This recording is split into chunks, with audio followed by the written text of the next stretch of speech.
Hello বন্ধুগণে, দেখো আজকে আমি মারিসদা বিডিও অফিসে গেছিলি।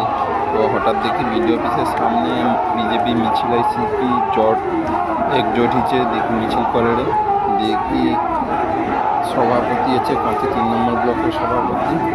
তো সৌনাকি কে টিএমসি পার্টির প্রধান একটা মহিলা, তাকে জমা হয়েছিল নাকি ও লিখি মিটিং চলছে সামনে দেখতে পাওয়ারও মারিসদা থানা, তার সামনে সব মিছিল করে রাস্তায় গোটা আটকে দিচ্ছে।